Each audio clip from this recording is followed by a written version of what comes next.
That morning, my wife and I said our usual goodbyes. She left her second cup of tea, and she followed me to the front door. She did this every day.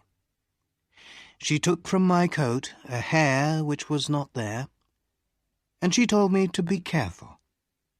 She always did this. I closed the door, and she went back to her tea. I am a lawyer, and I work very hard. My friend, Dr. Volney, told me not to work so hard. "You'll be ill," he said. "A lot of people who work too hard get very tired, and suddenly they forget who they are. They can't remember anything. It's called amnesia. You need a change and a rest." "But I do rest," I replied. "On Thursday nights my wife and I play a game of cards, and on Sundays she reads me her weekly letter from her mother." That morning, when I was walking to work, I thought about Dr. Volney's words. I was feeling very well and pleased with life. When I woke up, I was on a train and feeling very uncomfortable after a long sleep. I sat back in my seat and I tried to think. After a long time, I said to myself, "I must have a name." I looked in my pockets. No letter, no papers, nothing with my name on. But I found $3,000. I must be someone, I thought. The train was crowded with men who were all very friendly. One of them came and sat next to me. "Hi, my name's R.P. Boulder, Boulder and Son from Missouri. You're going to the meeting in New York, of course. What's your name?" I had to reply to him, so I said quickly, "Edward Pinkhammer, from Cornopolis, Kansas." He was reading a newspaper, but every few minutes he looked up from it to talk to me. I understood from his conversation that he was a druggist, and he thought that I was a druggist too. "Are all these men druggists?" I asked. "Yes, they are," he answered. "Like us, they're all going to the yearly meeting in New York." After a time, he held out his newspaper to me. "Look at that," he said. "Here's another of those men who run away and then say that they have forgotten who they are.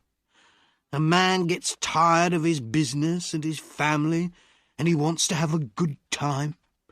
He goes away somewhere, and when they find him, he says that he doesn't know who he is and that he can't remember anything."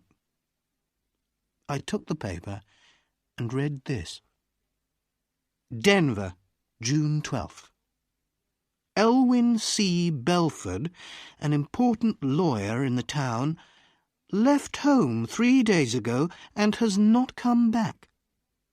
Just before he left, he took out a lot of money from his bank. Nobody has seen him since that day. He is a quiet man who enjoys his work and is happily married. But Mr. Belford works very hard, and it is possible that he has amnesia.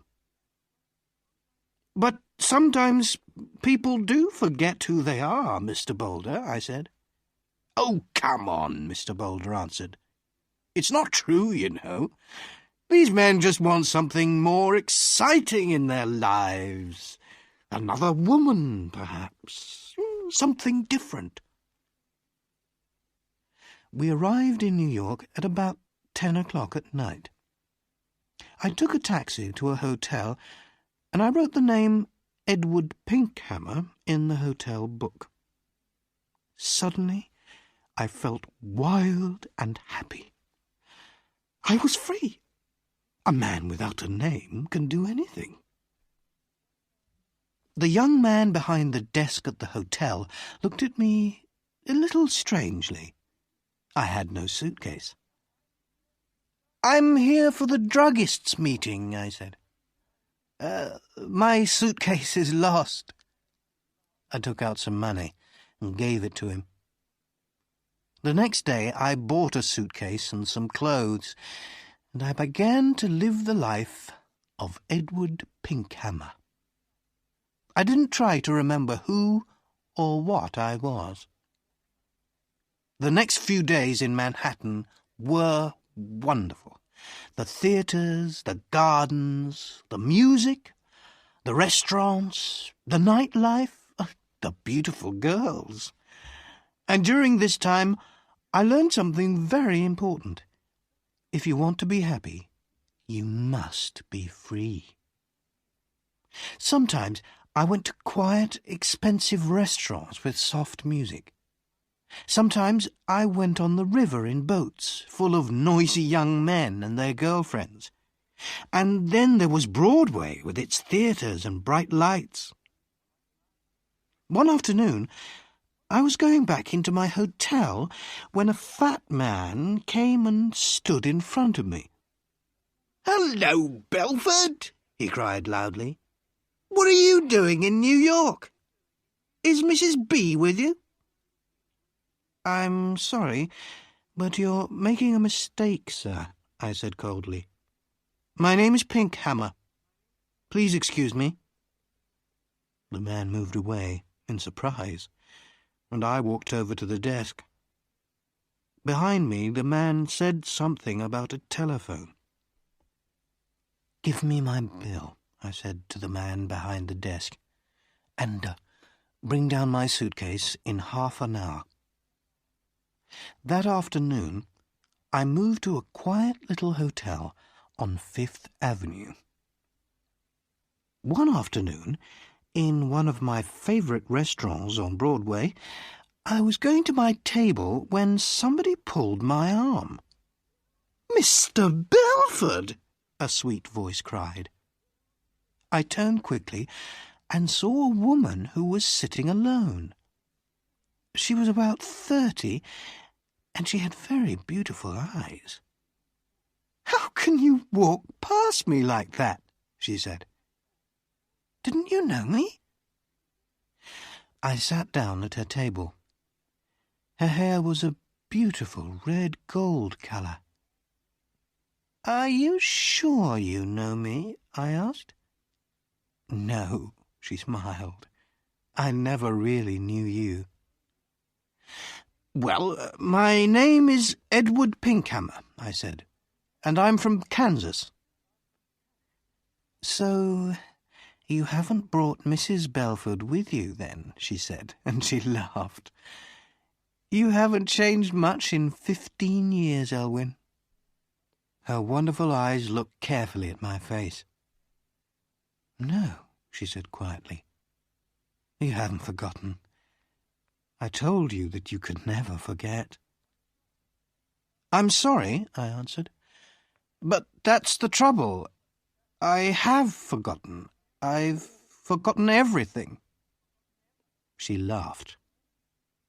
"Did you know that I married 6 months after you did? It was in all the newspapers." She was silent for a minute. Then she looked up at me again. "Tell me one thing, Elwyn," she said softly. "Since that night 15 years ago, can you touch, smell, or look at white roses and not think of me?" "I can only say that I don't remember any of this," I said carefully. "I'm very sorry." I tried to look away from her. She smiled and stood up to leave. Then she held out her hand to me, and I took it for a second. "Oh, yes, you remember," she said, with a sweet, unhappy smile. "Goodbye, Elwyn Belford." That night I went to the theatre, and when I returned to my hotel, a quiet man in dark clothes was waiting for me. "Mr. Pinkhammer," he said, "can I speak with you for a minute? There's a room here." I followed him into a small room. A man and a woman were there. The woman was still beautiful, but her face was unhappy and tired. I liked everything about her. The man, who was about 40, came to meet me. "Belford," he said, "I'm happy to see you again. I told you that you were working too hard. Now you can come home with us. You'll soon be all right." "My name," I said, "is Edward Pinkhammer. I've never seen you before in my life." The woman cried out, "Oh, Elwyn! Elwyn! I'm your wife!" She put her arms around me, but I pushed them away. "Oh, Dr. Volney, what is the matter with him?" the woman cried. "Go to your room," the doctor said to her. "You'll soon be well again." The woman left, and so did the man in the dark clothes. The man, who was a doctor, turned to me and said quietly, "Listen, your name is not Edward Pinkhammer." "I know that," I replied, "but a man must have a name." "Why not Pinkhammer?"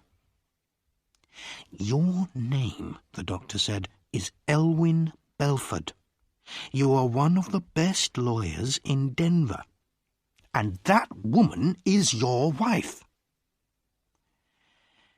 "She's a very fine woman," I said, after a minute. "I love the colour of her hair." "She's a very good wife," the doctor replied. "When you left 2 weeks ago, she was very unhappy. Then we had a telephone call from a man who saw you in a hotel here." "I think I remember him," I said. "He called me Belford. Excuse me, but who are you?" "I'm Bobby Volney. I've been your friend for 20 years and your doctor for 15 years. Elwyn, try to remember." "You say you're a doctor," I said. "How can I get better? Does amnesia go slowly or suddenly?" "Sometimes slowly, sometimes suddenly." "Will you help me, Dr. Volney?" I asked. "Old friend," he said, "I'll do everything possible." "Very well. And if you're my doctor, you can't tell anybody what I say." "Of course not," Dr. Volney answered. I stood up. There were some white roses on the table. I went over to the table, picked up the roses, and threw them far out of the window. Then I sat down again. "I think it will be best, Bobby," I said, "to get better suddenly. I'm a little tired of it all now. Go and bring my wife Marion in now." "But, oh, Doctor," I said with a happy smile. "Oh, my good old friend. It was wonderful."